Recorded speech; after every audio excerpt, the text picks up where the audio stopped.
Assalamualaikum, salam sejahtera. Okey, saya Cikgu Baha. Untuk kali ini Cikgu Baha ingin menerangkan subjek perniagaan bab 1 iaitu pengurusan sumber manusia. Okey ya. Untuk makluman pelajar semua, pelajar kena atau mesti menghafalkan maksud pengurusan sumber manusia. Di sini cikgu dah tulis dan nyatakan di sini iaitu pengurusan sumber manusia merupakan satu usaha pembangunan pekerja dalam organisasi untuk menarik, membangun, mengekalkan pekerja yang berprestasi tinggi. Maksudnya, sumber manusia ini adalah satu jabatan atau unit yang memastikan pekerja-pekerja melakukan tugas dengan baik dan positif. Okey. Di sini dinyatakan ada 5 kepentingan atau 6 kepentingan sumber manusia. Pertama, sentiasa mencukupi. Maksudnya, pekerja-pekerja di sebuah organisasi atau sebuah kilang mesti mencukupi. Ini maksud dia. Maksudnya, peranan sumber manusia ini memastikan di tempat kilang dia, di tempat firma dia, organisasi dia mempunyai pekerja yang mencukupi. Jika pekerja tak mencukupi, maka peranan tanggungjawab sumber manusia tadi untuk mengiklankan jurnal kosong kepada orang ramai di luar sana. Ini dia. Mencukupi, mencukupi. Yang kedua, pengagihan sumber manusia secara berkesan. Pengagihan sumber manusia secara berkesan. Maksudnya, apa sahaja sumber hasil bumi yang ada di kilang maupun di luar sana, memastikan diguna pakai, diagihan secara berkesan. Contoh. Sebuah kilang handphone contoh dia. Handphone, maksud dia, setiap pekerja atau jabatan, baik jabatan sumber manusia ke, jabatan pengeluaran ke, jabatan stok ke dan sebagainya, memastikan segala produk handphone tadi dapat diagihkan, diagihkan ataupun disiapkan untuk customer di luar sana. Ini maksud pengagihan. Dan pengagihan ini merangkumi setiap produk, barang atau produk tadi mesti diagihkan kepada customer atau membeli menepati masa yang telah ditetapkan. Contoh customer ataupun pengguna atau pembeli nakkan barangan handphone tadi sampai pada bulan Julai 2021. Semua manusia peranan dan memastikan barang tersebut mesti sampai di tangan pengguna dan pembeli tadi pada bulan Julai tersebut. Itu katakan pengagihan. Yang seterusnya, peranan kepentingan sumber manusia ni. Prestasi sumber manusia dipantau. Maksud dia apa dia? Maksud dia, peranan sumber manusia ini memastikan pekerja-pekerja yang melakukan kerja ini semua bekerja dengan baik. Tidak ada ponteng, tak ada MC banyak sangat. Memastikan semua production atau pengeluaran berjalan dengan lancar. Ini tugas sumber manusia. Memastikan prestasi sumber manusia dipantau. Seterusnya, latihan yang mencukupi. Sumber manusia memastikan pekerja-pekerja dilatih dan diberikan khusus yang mencukupi untuk memotivasi diri dan untuk mencapai target. Mencapai target pekerja untuk buat kerja. Jika pekerja tidak diberikan ilmu, tidak diberikan latihan atau khusus, maka KPI atau pekerjaan atau prestasi pekerja tadi hanya setakat itu sahaja. Tidak akan lebih dan tidak akan mencapai target yang disasarkan. Kemudian, kepentingan manusia seterusnya, kebajikan pekerja dijaga. Contoh kebajikan apa dia? Iaitu cuti bersalin, hospital, SOKSO, KSP. Yang penting gaji. Semua manusia memastikan gaji pekerja dibayar setiap bulan. Tidak boleh miss. Tidak boleh bayar gaji. Mesti bayar gaji pada tarikh yang telah ditetapkan. Dan juga kepentingan semua manusia seterusnya, tahap motivasi semua manusia sentiasa meningkat. Maksudnya setiap pekerja, semua manusia memastikan setiap pekerja diberikan motivasi, diberikan kata semangat supaya membuat kerja dengan lebih baik dan berkualiti. Baiklah, itu tadi kepentingan semua manusia. Seterusnya, 1.2, peranan pengurusan semua manusia. Ingat pelajar berbeza, tak sama kepentingan semua manusia dan peranan pengurusan semua manusia. Beza sama Kita lihat di sini ada 7 peranan pengurusan sumber manusia. Yang pertama, keperluan pekerja merekrut pekerja kontrak pekerjaan. Maksud dia apa dia? Peranan dia iaitu memastikan syarikat, cikgu istilah syarikat senang syarikat mempunyai pekerja yang mencukupi. Ni, keperluan pekerja ni mencukupi. Kemudian merekrut pekerja, maksudnya beri latihan. Merekrut maksud ini beri latihan. Khusus ke latihan dan sebagainya kepada pekerja. Terutamanya pekerja baru. Pekerja lama, senior, mungkin tak perlu untuk latihan dan khusus. Tetapi untuk pekerja baharu mesti diberi latihan atau merekrut pekerja. Dan juga kontrak pekerjaan. Apa kontrak pekerjaan? Kontrak pekerjaan maksud dia perjanjian. Kontrak ini perjanjian. Jadi perjanjian di antara majikan atau masyarakat dia dengan pekerja. Mesti ada hitam putih. Perjanjian.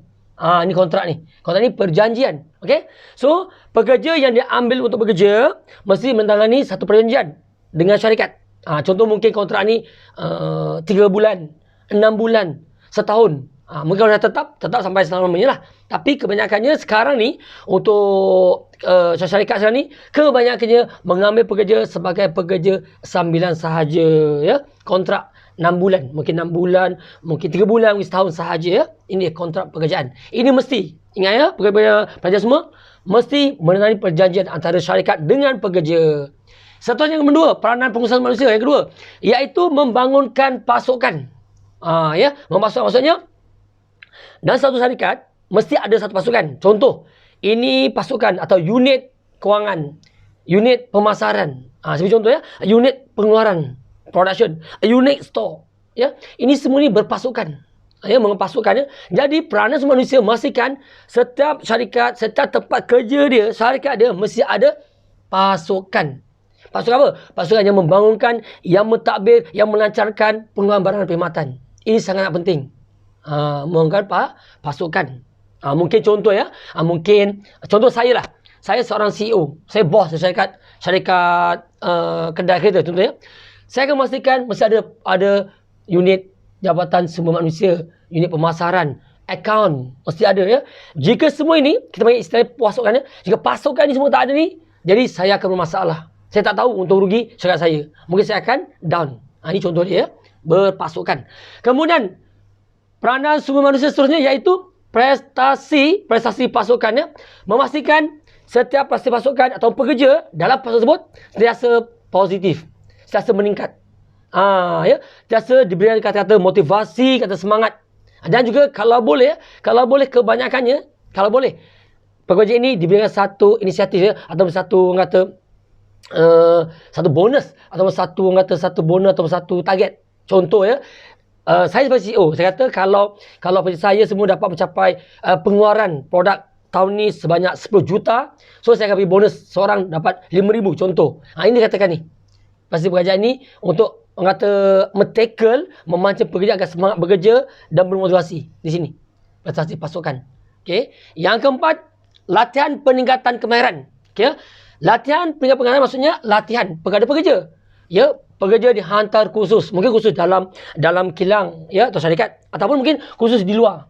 Kebanyakannya sekarang ni syarikat akan beri kursus di luar, ya, di luar. Kalau tak COVID lah. Kalau sekarang ni zaman COVID ni, zaman PKP ni, kursus hanya dilakukan di dalam kilang sahaja atau syarikat sahaja. Okey. Kemudian nombor 5, membentuk pesaran kerja yang positif. Membentuk pesaran. Apa tu positif? Maksudnya tempat kerja ni sentiasa selamat. Ya, tak ada bahan-bahan yang orang kata selamat, tak ada suatu benda yang berbahaya untuk pekerja. Kedua, bersih. Bersih. Tempat kerja mesti bersih. Ini KPI ni ya, SOP. Bukan SOP saja COVID. Ini pun SOP juga. SOP ni persekitaran kerja yang bersih, kemudian apa lagi? Bersih, selamat, selesa, berekon dan sebagainya, berlampu sebagainya. Ini sangat penting ya, membentuk pesanan kerja yang positif. Yang penting, ciri-ciri keselamatan mesti ada. Ini yang penting sekali di dalam sebuah organisasi ataupun kilang. Kemudian nombor 6, peranan semua manusia ni, iaitu pemantapan budaya profesional. Budaya profesional maksudnya ni, okey, mungkin attitude pekerja, interaksi pekerja, hubungan pekerja dengan bos. Ini dia, pemantapan budaya profesional. Maksudnya, antara pekerja dengan bos, tidak terlalu banyak dia punya, orang kata, batas dia. Maksud cikgu macam ni ya. Maksud cikgu macam ni. Ya. Pekerja bawahan boleh berinteraksi berhubung dengan dia punya manager. Maksudnya dengan manager dia punya unit lah. Contoh saya bekerja sebagai pembantu pemasaran. Jadi saya dengan bos saya, manager, pengurus pemasaran tadi, saya boleh deal, boleh bercakap, boleh hubung. Ini katanya budaya. Dan saling menghormati. Ini katakan pemantapan budaya profesional. Tidak boleh ya, sebuah syarikat tidak boleh tidak bercakap dengan orang bawahan. Tak boleh. Sentiasa kena berinteraksi. Untuk apa? Ini untuk mencapai KPI, untuk mencapai produktiviti yang lebih baik, untuk mencapai image, ya, image syarikat yang lebih baik. Dan yang penting, keuntungan syarikat. Kena ingat ya, jika pekerja tidak buat kerja, syarikat tidak untung. Jadi syarikat pun kena hormat dengan pekerja bawahan. Ini istilah dia lah. Ya? Maksudnya bos-bos besar macam mana pun, dia tetap kena hormat kepada kerja bawahan. Kerana tanpa pekerja bawahan, bos tak kaya. Tanpa pekerja bawahan, syarikat tidak akan maju. Ya? Alright. Seterusnya yang terakhir. Perberhentian kerja. Okey, ini peranan juga ya. Pengenalan perusahaan masa itu, pemberhentian bekerja. Ini hanya untuk pekerja bermasa sahaja. Terutamanya jika pekerja yang pecah amanah. Okey, kalau pemberhentian kerja, okey lagi. Tak akan bekerja. Kalau MC saja, tak dibuang kerja. Tetapi pecah amanah. Pecah amanah maksud ni, contoh dia ambil duit syarikat sejuta-juta. Yes, ini buang kerja. Confirm. Ini tidak ada tolak ansur. Buang ke kerja. Jadi, peranan semua di sini, ya, untuk peranan kerja ni sangat-sangat penting ya. Ingat ya, setiap tahun, setiap hujung tahun semua manusia akan buka balik kita punya file. Ya, pelajar yang akan bekerja nanti dia akan tahulah ya. Ya, so sekarang you belajar tak tahu. Sesiapa yang bekerja nanti dia akan tahu. Setiap tahun bos akan buka file. Iaitu file apa? File prestasi pekerja. Apa masalah dia dalam tempoh setahun? Jika ada masalah, mungkin pembuangan kerja tak akan berlaku. Sebab tak macam mana. Tetapi mungkin bonus dapat sikit, gaji tak naik dan sebagainya. Ya, ini katakan konsep ya, profesional, syarikat dan juga peranan pengurusan sumber manusia. Cikgu berharap pelajar di luar sana boleh faham apa yang cikgu sampaikan ini. Baik, kita sambung selepas ini. Hai, salam sejahtera. Okey, saya Cikgu Bahar. Baiklah, cikgu nak menyambung subjek perniagaan bab 1 tingkatan 5. Baiklah, di sini cikgu akan terangkan berkaitan dengan aspek pengelolaan sumber manusia. Ada 6 aspek. Pertama, penempatan pekerja fasiliti. Yang kedua, standard prosedur operasi tugas ataupun SOP. Yang ketiga, iaitu sistem pengajian. Kemudian yang keempat, penghargaan dan hukuman. Yang kelima, penyelesaian masalah. Dan yang keenam, struktur organisasi. Penempatan pekerja fasiliti. Maksud dia, semua manusia memastikan ya, pekerja-pekerja ditempatkan di tempat kerja yang sesuai dengan pekerjaannya dan kelayakannya. Contoh, seorang accountant ya, seorang accountant mesti diletakkan di jabatan account. Ataupun seorang yang berurusan engineer electrical harus atau mesti diletakkan di unit atau jabatan electrical. Dan facility. Facility maksud ini kemudahan. Ya, kemudahan kepada pekerja. Mungkin kemudahan dari segi meja, komputer, uniform dan sebagainya. Ini katakan facility. Yang kedua, aspek pengelolaan kedua iaitu semua manusia memastikan standard prosedur operasi tugas iaitu SOP. Maksud dia, pekerja-pekerja hendaklah mengikut SOP yang ditetapkan oleh syarikat. Majikan atau manusia memastikan SOP tersebut mesti diikuti oleh setiap pekerja. Okey ya, SOP ni. Contoh. Ya. Kita bekerja sebagai seorang orang kata juru teknik ataupun juru kimpal ya, juru kimpal. Jadi kita diwajibkan memakai satu set uniform untuk keselamatan diri kita. Ini SOP. Ataupun kita menggunakan penutup muka ya, mask ya, untuk bekerja di bahagian yang banyak habuk dan sebagainya. Ini juga dikatakan SOP. Pendek kata, pekerja mesti mengikuti SOP majikan yang telah ditetapkan. Baiklah, yang seterusnya, penghargaan dan hukuman. Okey, penghargaan apa? Penghargaan maksud dia, sumber manusia atau majikan perlu memberi bonus, kenaikan pangkat, kenaikan gaji, iaitu penghargaan kepada pekerja-pekerja yang telah mencapai KPI yang terbaik ataupun bekerja dalam tempoh yang terlalu lama. Kenaikan pangkat, kenaikan gaji, bonus harus diberikan. Ini kata penghargaan. Dan hukuman. Hukuman ini seperti mungkin bukan pembuangan kerja, hukuman mungkin pemotongan gaji, tidak naik pangkat dan sebagainya. Mungkin faktor masalah dalamannya, contohnya seperti banyak MC, banyak cuti, ponting, persamaan dan sebagainya lah. Dan yang kelima, iaitu aspek pengelolaan, iaitu penyelesaian masalah. Ya, masalah. Setiap pekerja mesti ada masalah. Jadi cara dia, pekerja atau majikan hendaklah sentiasa berhubung, memanggil pekerja bermasalah, meeting atau mesyuarat. Ya, menyelesaikan masalah dengan cara baik, memanggil pekerja bermasalah, meeting dan cara yang baik penyelesaian dia. Mungkin dari segi perbincangan dan sebagainya lah.